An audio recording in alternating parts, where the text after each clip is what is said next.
Comme vous avez pu constater, énormément de personnes, surtout les victimes, sortent du silence aujourd'hui.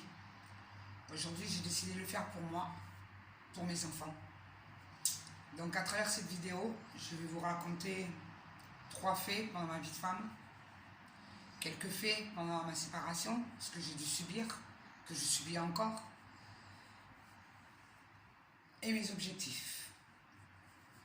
Je vais vous raconter mon cadeau de fête des mères.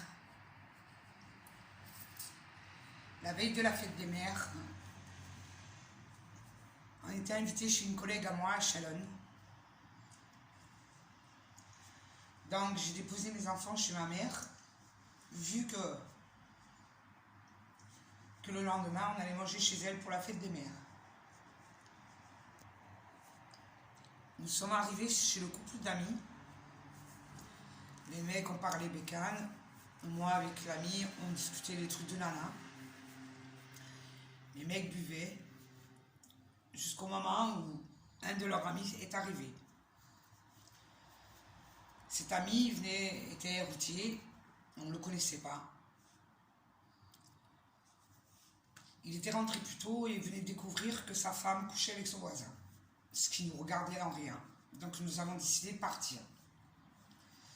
Le couple d'amis nous a accompagnés jusqu'à la voiture, comme lui il buvait, c'était moi qui conduisais.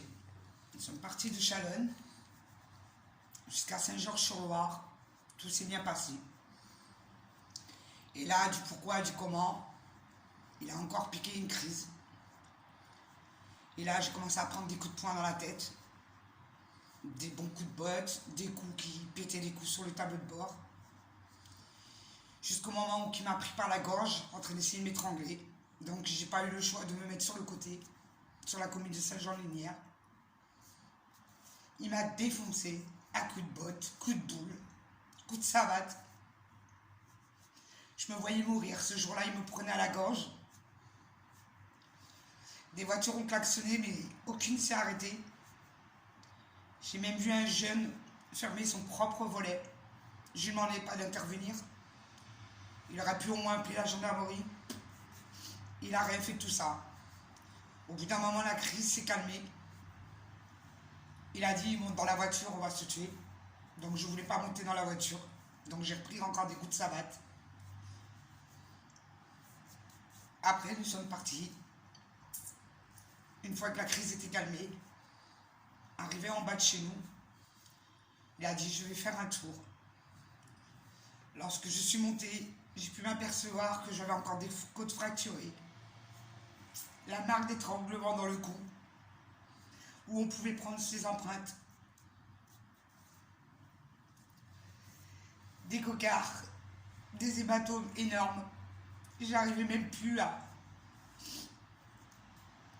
comprendre pourquoi, le pourquoi du comment, qu'est-ce que j'avais encore fait. Il n'est pas rentré de la nuit. Le lendemain, j'étais chez ma mère pour récupérer mes 4 enfants. Et là, ma mère est tombée à la renverse. Mes enfants choqués de voir leur mère défigurée. Je ne pouvais plus cacher les marques. Ma mère a découvert ce jour-là que oui, je prenais des coups depuis longtemps. Elle l'ignorait.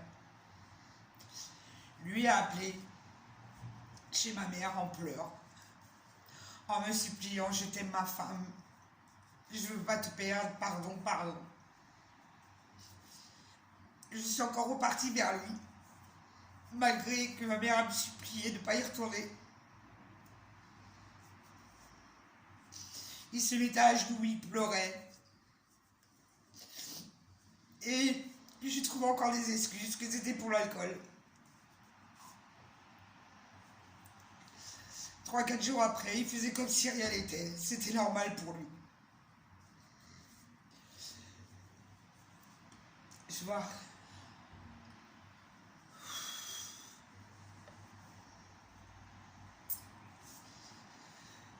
Je vais vous raconter le premier gland. On fêtait ça entre motards. Et comme nous étions les seuls à avoir des enfants, j'avais demandé si ça dérangeait les potes qu'on le fête chez nous afin de garder mes 4 enfants chez eux. Donc tout le monde était ok. Donc il y avait bonne ambiance. Juste avant, on avait été chez ma belle-mère pour prévenir à son frère qu'il ne vienne pas chez nous, vu le bordel qu'il avait fait à Noël encore chez nous, lui et sa sœur. Donc du coup, on commençait à passer un bon réveillon. Et pendant que moi je débarrassais la table, certaines choses, mon conjoint s'occupait de la viande, a découpé la viande pour tout le monde.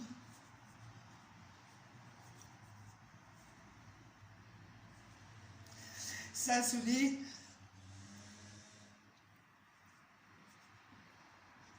Une de mes filles n'entendait pas ce qu'ils étaient, elle a ouvert.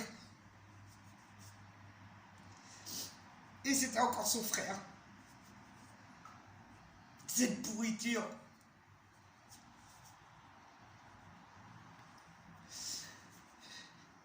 Il commençait à dire qu'il allait rester calme. Mon conjoint m'a dit, laisse-le boire un coup, il partira après. Et à un moment donné, peut-être au bout de 20 minutes, 25 minutes, on a entendu un gros boom.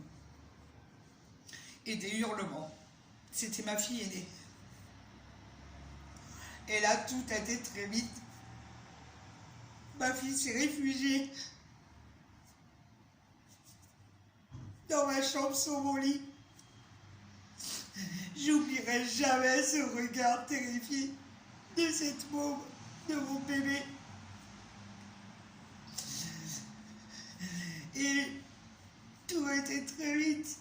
Lui, cette espèce de pourriture est rentré dans ma chambre. Mon petit garçon de 4 ans et demi lui tapait dessus en disant « Appelez la police, je vais te tuer quand je serai grand. Sortez-le de là, sortez-le de là. » Mon conjoint était juste en face avec le couteau de cuisine. Et il disait « Dis-moi ce qu'il t'a fait, je vais le tuer, je vais le tuer, dis-moi ce qu'il t'a fait. » Ma gamine qui tremblait de partout, la terreur dans ses yeux. Sauf que j'avais la haine, j'avais vraiment envie de le tuer ce jour-là. Mais si je l'ouvrais, mon conjoint aurait tué son frère et dans son élan, il aurait bousculé notre petit garçon de 4 ans et demi dans le mur en béton. Donc j'ai essayé de prendre sur moi et j'ai demandé à ma fille d'aller prendre une douche chaude. L'autre, il y avait mes 2 autres filles qui regardaient dans le couloir. L'autre, il dit, je vous jure, j'ai rien fait. Il suppliait ma fille, ah, j'ai rien fait. Mais moi, je voyais la terreur dans ma fille. Et si je l'ouvrais, je savais qu'on finirait en drame de sang. Après, nous sommes retournés dans le salon. Je lui ai dit, sors de chez moi. Sors de chez moi, pourriture, sors de chez moi. Au départ, on n'a pas su ce qui s'était passé. Alors, dès le lendemain, j'ai pris ma fille à part, j'ai essayé de me promener avec elle, d'essayer de lui faire parler, elle se renfermait sur elle-même. Et elle a un caractère cassé. Et assez torsé, il faut dire que j'ai fait des enfants qui ont un sacré caractère aussi. Je l'ai amenée chez le médecin, elle ne parlait pas. Je l'ai amenée au commissariat. Où qu'on a vu la brigade des mineurs. Je voulais qu'elle parle. Et elle est restée dans le silence.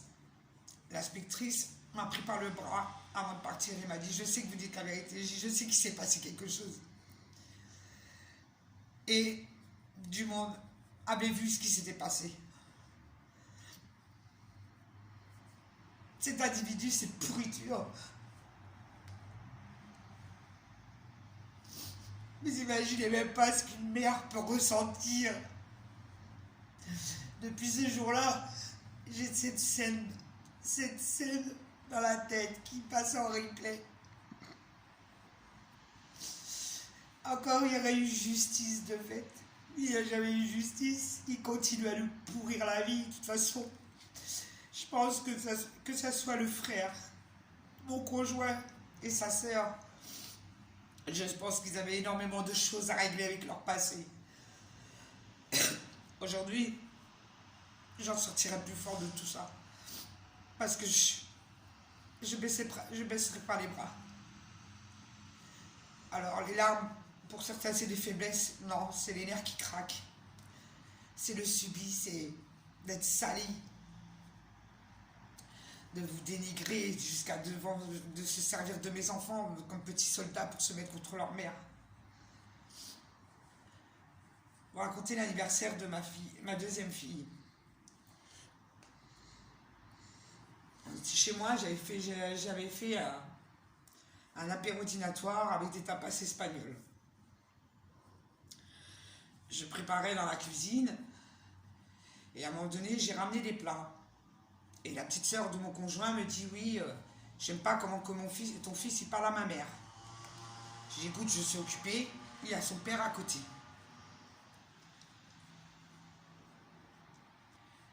Hop, ça s'est arrêté là. Je suis retournée dans ma cuisine, j'étais rechercher des plats et au bout d'un moment, j'étais me poser, j'arrêtais pas de faire les allers-retours. J'étais à côté de ma fille, c'était son anniversaire et son copain. Et là, j'avais une table en fer forgé. Des trucs marocains avec la mosaïque. Tout. Et là, on a commencé à entendre la table qui commençait à bouger. Ma fille et son copain ont bougé. J'ai bougé parce qu'on savait que la crise, là, elle arrivait. Ils craquaient des dents. Et là, ça a été très vite encore. Mon beau-père a atterri dans le carreau. Il a bousculé sa mère.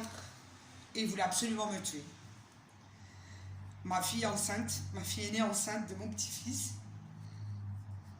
C'est là que ça a été le déclic que là, je voulais en finir avec cette histoire. Elle a voulu protéger sa mère. Elle avait un ventre, mais big. Il lui a acheté la tasse de café dans le front. Et là, ma fille cadette a eu peur. Elle a pris sa mère par la main, elle a dit viens maman, cours vite. Quitte-le, il va te tuer. On a été se cacher dans une impasse. Quand je suis sortie, j'ai aperçu ma fille que c'était son anniversaire avec son copain dans sa voiture. Entre-temps, on a attendu un petit peu, on a attendu 10 minutes, peut-être un quart d'heure. Mais il y avait encore mon fils et ma fille aînée enceinte et je voulais pas les laisser, je m'en foutais de prendre les coups moi, mais pas eux. On est re-rentré, mais entre-temps, je pense qu'il y a des grandes chances que c'est ma fille qui a appelé les agents de police. Ils sont arrivés, il a commencé à les braquer, à dire ouais, je suis chez moi, vous avez rien à faire chez moi, tout. L'agent de police a été ferme en lui disant si on revient, on vous embarque. Il a recommencé au bout de même pas 3-4 minutes. Seulement les policiers étaient derrière la porte, ils ont ouvert, ils l'ont embarqué. Une chose qui m'a choquée, ils ont mis les menottes, ils l'ont mis dans la voiture. Il était en train de se mettre des coups dans le carreau, mais comme un fou. Et crier je vais te tuer, je vais te tuer. Qu'à la base, j'avais rien fait encore une fois. Ils l'ont embarqué. Encore gentil, j'ai demandé à un de mes beaux-frères s'il voulait bien m'emmener pour lui amener son camion, vu qu'il passait la nuit en garde à vue, pour pas qu'il rentre à pied. Tellement que j'étais attentionnée, et voilà, qu'on en fait des choses bêtes. Des trucs ridicules. Les agents de police ont refusé. Le lendemain de sa garde à vue, il est rentré. Tout le monde était resté avec moi, on avait tous fait une nuit blanche. Personne ne voulait me laisser seule, même sa mère. Il est arrivé. Il a dit qu'il se rappelait de plus rien. Quand mes enfants ont commencé à lui raconter où sa mère, il s'excusait envers tout le monde, sauf moi. Comme d'habitude, c'était normal. Et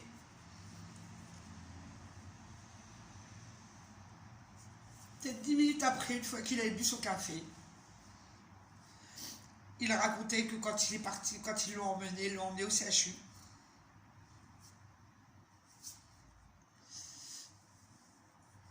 Qu'il avait fait une prise de sang, qu'après il lui avait enlevé les menottes et qu'il n'avait pas dormi de la nuit. Qu'il avait fait une nuit blanche que c'était tellement sale dans la cellule qu'il n'a pas réussi à dormir. Et là, j'ai remarqué que pour quelqu'un qui se disait qu'il se souvenait de rien, je trouve qu'il se rappelait bien de beaucoup de choses. On a repris la vie comme normal, comme d'habitude de toute façon. Voilà ce qui est de certains épisodes de ma vie de femme. Maintenant, je vais vous expliquer quand j'ai eu le courage de dire stop, c'était fini, je veux plus, je veux plus, je pouvais plus. C'était pas possible. J'ai jamais autant fréquenté les services de police, je crois. Ce n'est pas des dépôts de plainte qu'on nous prend, c'est des mains courantes. Je vais vous raconter ce qui s'est passé le 14 juin 2010 en plein centre-ville d'Angers. Mon ex-conjoint était venu chercher mon fils. Moi, pour moi, un enfant a autant besoin du père que de la mère. Donc il savait très bien que j'avais un mental comme ça et que je m'en foutais. Moi, c'était l'intérêt de mes enfants avant tout. Donc du coup, il l'a amené. Et puis, j'hébergeais la fille d'une collègue à ma mère qui me dit, allez, ma tante, viens, on va faire un tour en ville. J'ignorais où était mon ex-conjoint. Nous avons été faire les boutiques avec un couple d'amis à elle. Et là, ce coup, elle me dit, oui, qu'il y avait mon conjoint, mes 2 filles aînées et mes 2 petits-fils en table de café. J'ai dit, laisse-les. C'est leur moment, laisse-les. Nous sommes sortis du magasin, j'ai dit à cette jeune fille, je lui ai dit, tu zappes, tu files, voilà, c'est leur moment à eux. Seulement mon fils est venu vers moi. Il m'a demandé si j'allais bien tout. Je lui ai dit oui. Mon ex-conjoint est venu. Il a voulu me parler. Je lui ai laissé parler parce que voilà. Je lui ai laissé parler. Et d'un seul coup, mon aîné de mes petits-fils réclamait sa grand-mère. Je l'ai élevé pendant 2 ans et demi chez moi. Et là, ça a été très vite encore. Ma fille aînée est en train de le tirer, mais d'une violence énorme. Va pas voir cette pute. J'ai regardé mon ex-conjoint, je lui ai dit, est-ce que tu trouves ça normal qu'elle m'insulte comme ça et qu'encore une fois, tu ne joues pas un rôle de père. Tu m'as quitté, tu l'as cherché, parce que tu mérites. Mon autre petit-fils, mon autre fille, par contre, l'a laissé pour venir faire un câlin à sa mamie. Mais j'ai fait un câlin à mon petit-fils, mais en voyant mon autre petit-fils aussi hurler, il suffoquait, il avait énormément de chagrin. J'ai dit, comment tu peux réussir à faire des violences aussi énormes vis-à-vis d'un bout de chou qui a été élevé chez sa grand-mère pendant 2 ans et demi. Et là, encore une fois, ma fille aînée a crié tout haut devant tous les passants, salope, pute chienne, t'es bonne qu'à écarter les cuisses. On va t'enfermer à Saint-Jam, c'est-à-dire un centre psychiatrique. On va te démêler des médocs, tu vas crever à la bouche ouverte et on n'ira pas à ton enterrement. Je peux vous dire que quand vous entendez un de vos enfants vous dire ça, vous êtes foudroyés. Parce que mes enfants, c'était ma vie. C'est ce qui m'a tout le temps donné la force. J'ai voulu la gifler, comme toute mère qui aurait voulu, qui aurait réagi. Et ce fumier a pris son portable et a filmé en disant, oh, tu vois, t'es folle, on a les preuves que t'es folle, on va pouvoir t'enfermer. C'est un passant qui a réagi, qui lui a poussé le portable et qui a dit, vous êtes le père, vous n'avez pas honte. Après ça, ils sont partis. J'étais complètement anéantie. Mon fils qui s'était mis à m'insulter de tous les noms, alors qu'avant mes enfants me respectaient. Le couple d'amis et la fille de la collègue à ma mère m'a dit, viens, on va au commissariat, on va déposer plainte. Sur le coup, il fallait que je réagisse vraiment ce qui s'était passé. Ça m'est arrivé au commissariat. Et là, le flic me dit, ah, trop tard, ils sont venus. Ils ont porté plainte parce que vous les avez agressés. Pardon. Je dis, non, mais c'est le monde à l'envers. C'est une caméra cachée. On va se réveiller. C'est pas possible. La fille de l'ami a insisté, j'ai dit laisse tomber, c'est pas grave, de toute façon je ne serai jamais crédible, laisse tomber. Je suis rentrée chez moi. J'étais vraiment, c'est ce qui m'a fait chuter de toute façon un peu dans l'alcool, on va dire le vendredi et le samedi pour aller en boîte. Après, est-ce que c'est alcoolique? Je ne suis pas sûr. Qui c'est qui ne boit pas pour aller en boîte le vendredi et le samedi? D'autres ont profité de la situation. D'autres m'ont protégé. Et je les remercie de tout cœur. Que ce soit toi, Damien ou Jimmy. Je ne leur ai jamais dit vraiment tout ce qui se passait. Bien sûr que j'aurais eu du monde qui m'aurait défendu. Mais est-ce que c'était à mes amis, à mes connaissances, à faire de la garde à vue, à me défendre, alors que j'ai demandé justice? Non. Et j'aurais culpabilisé si un d'entre eux aurait fait même qu'une heure de garde à vue. Rien que le fait d'être convoqué au commissariat, j'aurais culpabilisé. Car mon ex-conjoint savait bien me faire culpabiliser. Au bout d'un moment, tellement que j'en pouvais plus parce qu'il mettait l'emprise, il se servait de nos enfants. J'ai 4 enfants. Donc imaginez, l'emprise est énorme. Ma fille aînée avec sa belle famille se mêlait de ce qui ne leur regardait pas. Et pareil, des menaces, des insultes. À plusieurs, on peut être très fort contre une personne. Je laissais faire, je ne répondais pas aux attaques. Et un jour, mon ex, tellement qu'il me quitte, c'était tous les jours, or qu'il avait une copine. Tous les jours. C'était sans cesse. Des coups de pression. Tu m'as quitté, je vais te détruire. Tu vas perdre tes petits-enfants à n'importe quel prix. J'ai compris comment, avec plein de mensonges. Qu'au bout d'un moment, vous pétez les plombs et vous lui dites « Fous-moi la paix, je vais finir par te mettre un coup de carabine. » Est-ce que je l'aurais fait? Honnêtement, déjà, il aurait fallu que j'ai une carabine. Et honnêtement, au bout d'un moment, oui, je pense qu'on aurait fini par faire un acte, puisque on pousse la porte des commissariats, on demande justice, il n'y a rien.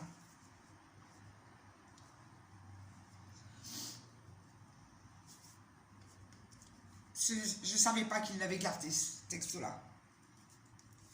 Il continuait ses coups de pression, tout ce qui s'ensuit, les attaques, les dégradations sur mon véhicule. J'étais assuré tout risque et sans franchise, j'en ai fini par me faire virer de mon assurance, or que j'y étais depuis plus de 25 ans.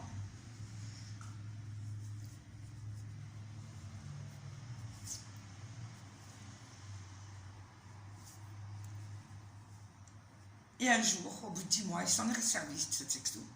Je reçois une convocation, je ne voulais pas lui parler. Et donc, il a appelé sur le portable de mon fils.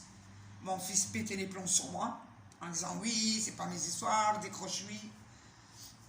Je ne voulais pas lui parler. Il a été porté plainte contre menace de mort. C'était l'hôpital qui se moquait de la charité. J'ai été convoqué. Et là, cette fliquette, je ne peux pas dire un agent de police parce que le manque de respect énorme, une gamine qui était devant moi, on aurait dit une petite loubarde. Et elle me dit genre, vous restez 21 ans avec un homme qui vous tape dessus, mon œil. Et là, je savais que tout ce que je dirais, de toute façon, j'étais pas crédible. Je l'ai laissé faire son truc. J'étais effondré. Genre, c'était encore le cauchemar, le continu. Une heure après, son collègue m'a appelé en me disant qu'il cautionnait pas du tout le comportement de sa collègue. Et qu'il fallait que je vienne le voir le lendemain. Je suis venu le voir. J'ai dit la vérité. Et il m'a dit, je vous crois. Il m'a dit, vous pouvez vous retourner vers les associations. C'était tellement facile à dire, mais pas facile à faire. Vous imaginez même pas. Surtout quand le père a l'emprise sur les enfants. Et moi, je ne vivais pas sans mes enfants. J'avais besoin de l'amour de mes enfants. C'est mon sang, ma chair. C'est ce que j'ai fait le plus beau dans ma vie.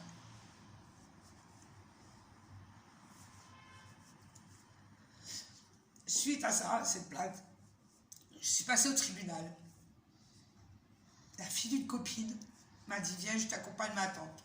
Souvent, ils m'appelaient tous ma tante. Après, je trouve ça mignon. Ce n'est pas pour autant qu'on était de famille, mais bon, des fois, on a plus de liens avec des gens qui n'ont pas aucun lien de sang qu'avec notre propre sang. Nous sommes passés au tribunal, il y avait mon avocate. Il y a un monsieur qui passe avant, pour une baffe, il a pris 3 mois ferme.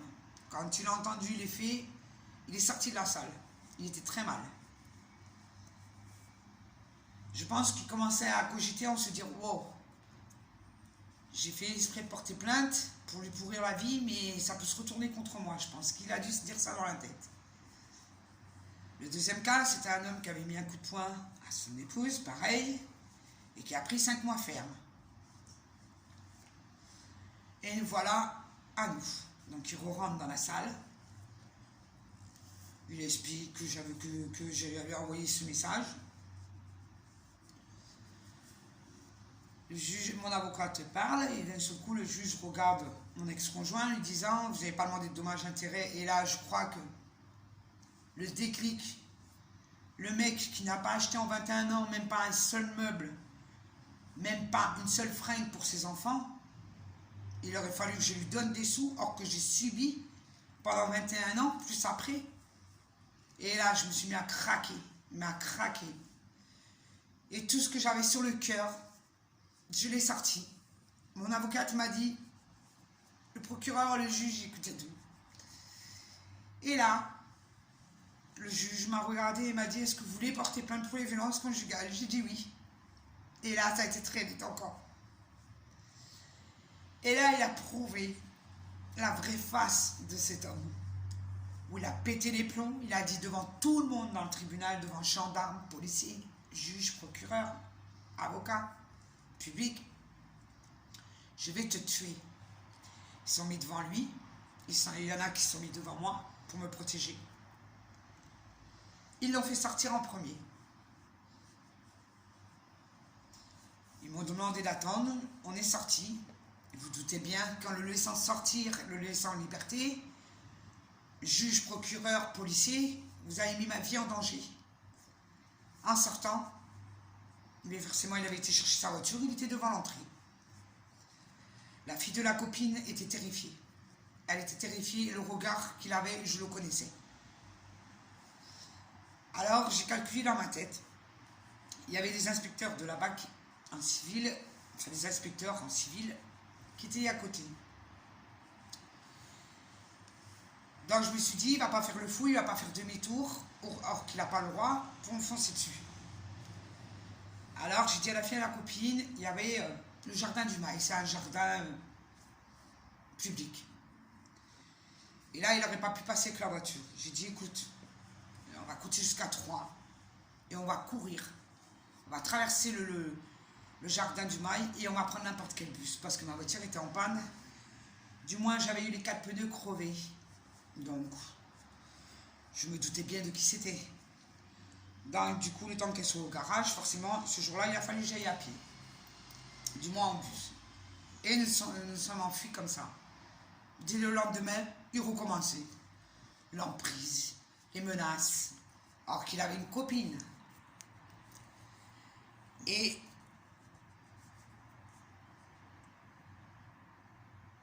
vous voyez, ce qui est plus triste, c'est que vous, juges, procureurs, vous ne faites rien.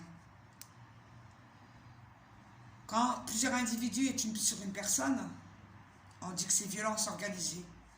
Mais pour moi, aujourd'hui, je suis dans un état d'esprit où vous, juges, vous, procureurs, vous, certains policiers, je dis bien certains, vous vous rendez complices de leur acte. Parce que ce que j'ai dû subir, ce n'est pas normal. C'est anormal. Et je vais pousser plus loin. Tout à l'heure, je vous ai parlé du frère de mon ex-conjoint. J'ai porté plainte. Je vais vous raconter une histoire où j'avais amené mon fils à la capoeira. Je vais revenir sur ma vie de femme, vite fait. Le mardi soir, j'ai emmené mon fils à la capoeira. Et il y a un centre commercial pas loin qui s'appelle Géant Casino.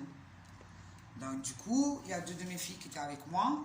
J'ai déposé mon fils à son cours et nous sommes allés, comme nous avons un couple d'amis qui tient une pizzeria. Mon téléphone sonne.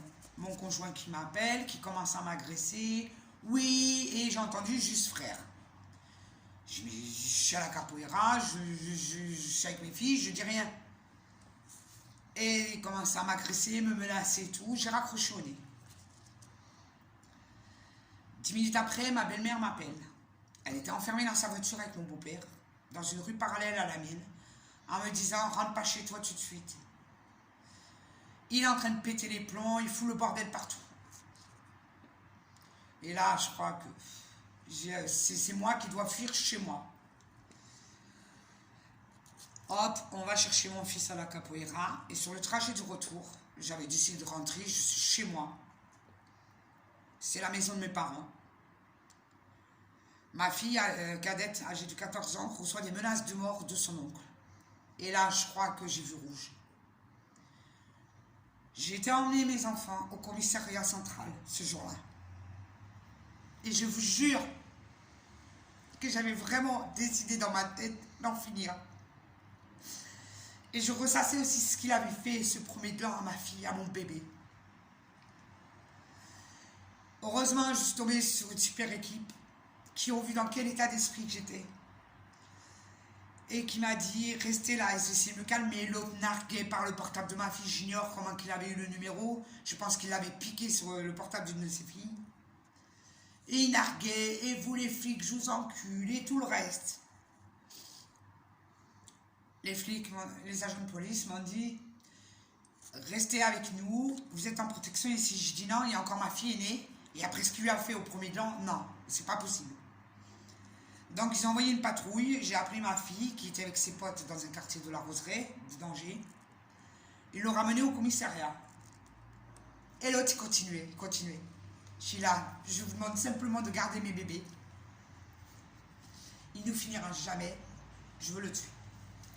Et là, du coup, ils ont rentré mon 4x4 à l'intérieur. Ils ont attendu que je me calme. Ils m'ont demandé d'aller dormir ailleurs, car les frères, généralement, ils aiment leurs frères. Suite à ça, j'ai déposé plainte contre eux. Là, cette fois, c'était vraiment un dépôt de plainte. C'était une super équipe ce soir-là. Ils ont retenu menace de mort, harcèlement moral. Je vais vous lire ce que j'ai écrit à ce procureur. Et on avait déposé plainte. Et ce fumier, parce que j'appelle ça un fumier, le frère de mon ex-conjoint, avait demandé une médiation. Une médiation pour attouchement sexuel, menace de mort sur mineur. Je ne sais pas dans quel monde qu'on vit. Je vais vous dire la lettre que j'ai envoyée au procureur suite à cette proposition de médiation. Suite à notre plainte déposée le 25 janvier 2005 à l'encontre de monsieur, c'est-à-dire frère de mon concubin, nous recevons une proposition de médiation au 20 septembre 2005. Or, compte tenu des faits que nous lui reprochons, menace de mort sur nos enfants mineurs, attouchement sur ma fille mineure, nous n'imaginons pas, d'une part, nous retrouver en sa présence et d'autre part, envers un compromis. Depuis de nombreuses années, ce dernier nous harcèle et malgré des excuses liées à la prise d'alcool quotidienne, nous mettons en doute sa santé mentale et nous souhaitons plus en faire les frais. Et le souci de protéger nos enfants. Dans ce sens, nous sollicitons votre haute autorité de possibilité de ne pas participer à cette médiation, mais que cette plainte arrive à un cours habituel. Comptant sur votre compréhension de la situation, veuillez agréer le procureur, monsieur le procureur, l'expression de la... Et je vais vous dire ce que ce monsieur m'a répondu, nous a répondu. Je vous informe que malgré votre courrier du 13/9 annonçant votre refus de participer à la médiation engagée suite à l'infraction commise par monsieur à votre encontre, j'ai décidé de classer sans suite ces affaires compte tenu des efforts fournis par la mise en cause et des engagements qu'il a pris. Monsieur, on parle d'attouchement sexuel sur mineurs, menace de mort sur mineurs, sur des propres neveux et nièces. Est-ce qu'un procureur et un juge, il va attendre qu'un membre de sa famille vive les mêmes choses pour comprendre la douleur des victimes? Alors, juge, procureur, aujourd'hui, je voudrais juste vous demander, pourquoi avoir choisi ce métier? Pourquoi avoir choisi ce métier si ce n'est pas pour faire respecter la loi? Vous êtes plus à vous occuper des enfants de quartier qui font des conneries. Eux, c'est leur choix. Nous, on n'a rien demandé. Le seul crime qu'on a commis, c'est tomber amoureuse de la mauvaise personne. Aujourd'hui, j'en compatis encore de la violence psychologique parce que j'ai un fils qui a atteint la schizophrénie. Et je ne veux pas lâcher parce que je veux le relever vers le haut, ce gamin. Parce que je l'aime plus que tout, c'est mon enfant. Je vais vous dire pourquoi sa descente aux enfers à ce gamin. Déjà, il a assisté à toutes ces violences. Un jour, son père est venu le chercher en week-end. Et j'avais mis le holà que je ne voulais plus qu'il dorme chez sa copine, étant donné qu'elle, elle n'acceptait pas les enfants de mon ex-conjoint, que par contre, il fallait accepter ses 2 enfants. Ces gamins, à elle, avaient le droit à un super déjeuner. Mon fils avait juste le droit de les regarder. Et dormir sur un matelas épais comme ça, un ado de 15 ans. Donc, il avait respecté, il était parti dormir chez le parrain d'une de mes filles. Après, ce qui s'est passé en soirée, voilà, c'était leur week-end. Le lendemain, mon fils est rentré en colère. Mais pas bien du tout. Il m'a dit, oui, c'est un pédophile, c'est pas normal, tout. Je dis, donc, j'ai essayé de calmer mon fils. Et mon ex-conjoint qui m'appelle, qui m'a dit, oui, ne crois pas, j'ai pas fait exprès, je te jure tout, j'ai raccroché au nez. Je savais qu'il s'était passé un truc grave, mais j'étais dans l'ignorance totale. Mon fils m'a raconté qu'il avait dormi avec son père.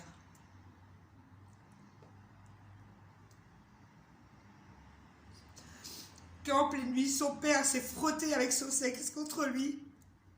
Il lui a mis la main dans la culotte.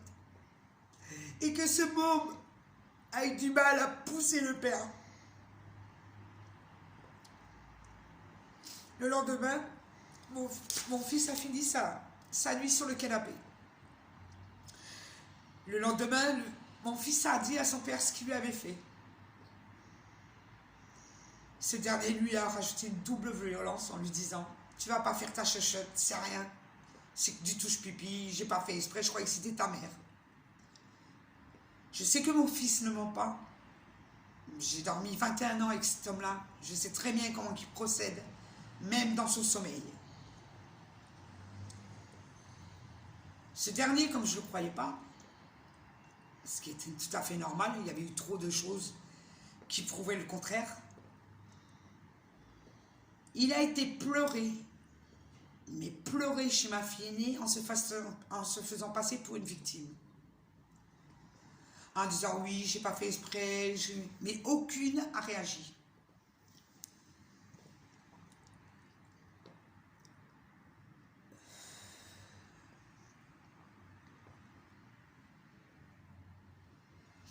Je sais qu'il ment pas, mon fils.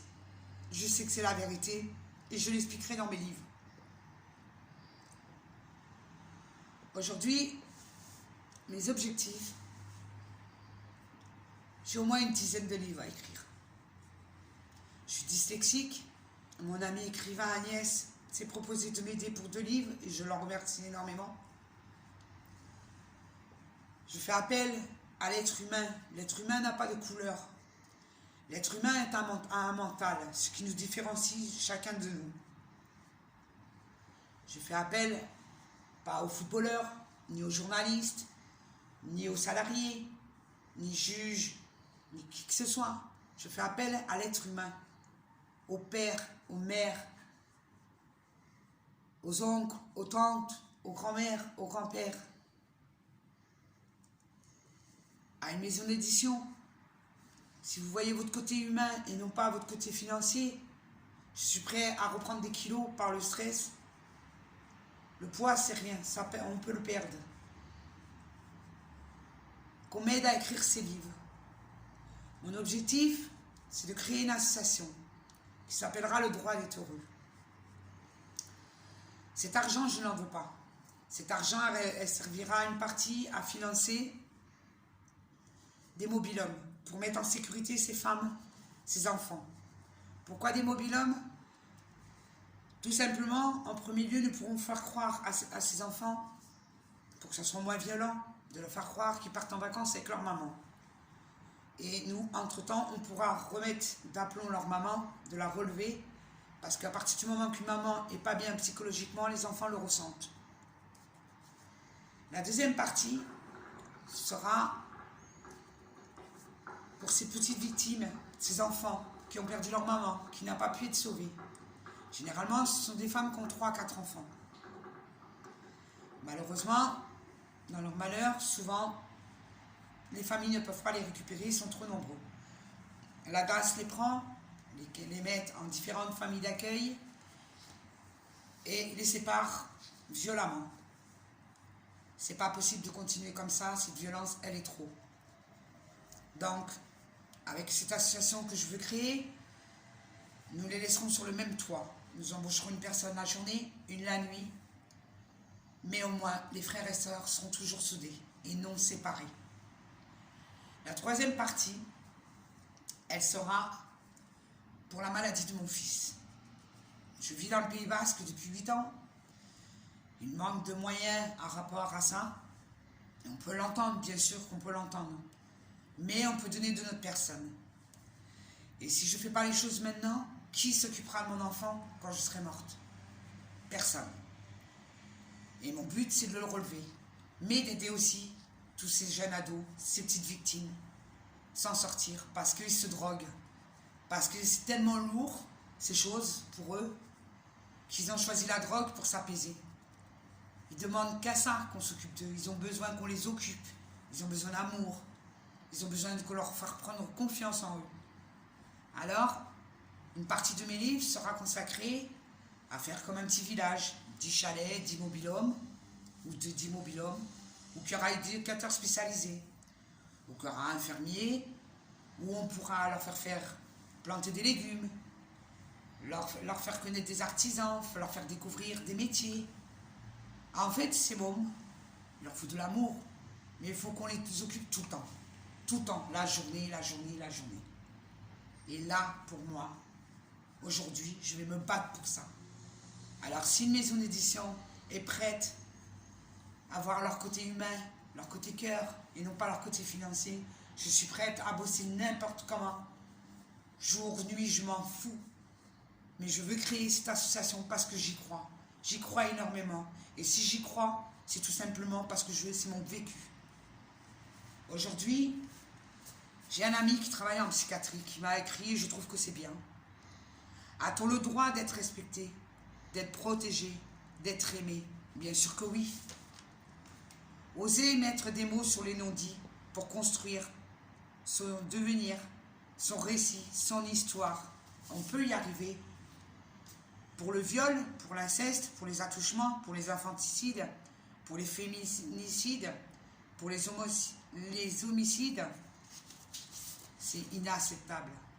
On ne peut pas continuer comme ça. Sinon, nous deviendrons tous des Jennifer Lopez dans Plus Jamais, ou comme Jacqueline. Alors, je vous demande, juge, procureur, rencontrez des victimes. Allez dans les services psychiatriques pour voir dans l'état sont les victimes. Et vous, monsieur le procureur, qui m'a envoyé ce document en 2005, vous attendez quoi? Qu'il arrive un malheur dans votre famille pour que vous compreniez la souffrance de mes enfants? Aujourd'hui, par cette vidéo, ils vont l'apprendre, votre réponse. Parce que je leur ai caché, je ne leur ai jamais dit. Voilà. Aujourd'hui, j'ai décidé de sortir du silence parce qu'il y en a trop. Et ces femmes, elles viendront plus vers ceux qui l'ont vécu. Moi, si mon association voit le jour et je vais me battre pour qu'elle voit le jour, je ne prendrai pas forcément des gens qui ont des diplômes. Je prendrai des gens qui sont humains, des gens qui ont des attentions, qui ont un cœur, qui sont à l'écoute. Voilà. Vous imaginez même pas cette souffrance, le fait de le dire, ça enlève un poids. Aujourd'hui, je vais vous laisser un message à toutes ces femmes qui le vivent encore. Moi, j'ai de la place chez moi. Il n'y a aucun souci, je vous prendrai. Il n'y a aucun souci. Ma porte vous sera grande ouverte avec vos enfants. Mais ne faites pas ce que j'ai fait. D'attendre que mes enfants grandissent. Ce que j'ai fait, tellement que j'aimais du plus profond de mon cœur mes enfants, je leur ai donné un amour étouffant. Et mes gamins, au bout d'un moment, ils n'en pouvaient plus. Ce qui a facilité le père de les mettre contre moi. Alors, si vous ne voulez pas vivre les mêmes choses que moi j'ai vécues, partez maintenant. Il vous tape une fois, il vous tapera 2 fois, il continuera. Madame Chapia, vous avez raison, ils n'aiment pas leur enfant, c'est leur petit soldat. Voilà, ce que j'ai eu à vous dire, j'avais besoin de le dire. Aujourd'hui, je me bats pour créer mon association. Beaucoup de portes, depuis que je vois le positif, beaucoup de portes s'ouvrent à moi, des belles personnes rentrent dans ma vie. Comme toi, mon ami Gaët, que je n'oublierai jamais et je t'en serai reconnaissance à vie de tout ce que tu fais pour moi. Juste, je vais finir en disant au gouvernement, il est grand temps de faire un tribunal pour l'inceste, la pédophilie, la violence faite aux femmes, le harcèlement. C'est inacceptable. Vous avez fait des peines planchées pour ces enfants de quartier. J'appellerai pas ça des racailles, j'appelle ça les enfants de quartier. Alors aujourd'hui, nous, c'est pas un coup de Karcher comme M. Sarkozy a dit une fois. Le coup de Karcher, c'est pas dans ces enfants de quartier que nous voulons. C'est un bon coup de Karcher pour ces hommes, ces femmes qui violent l'intimité de ces enfants, qui tapent sur ces femmes sans scrupule. Alors aujourd'hui, mettez des grosses peines planchées, même pour une baffe ou un coup de poing, croyez-moi, vous verrez les efforts qu'il y aura derrière. Voilà. Merci pour tous ceux qui auront entendu, écouté et qui seront compréhensifs.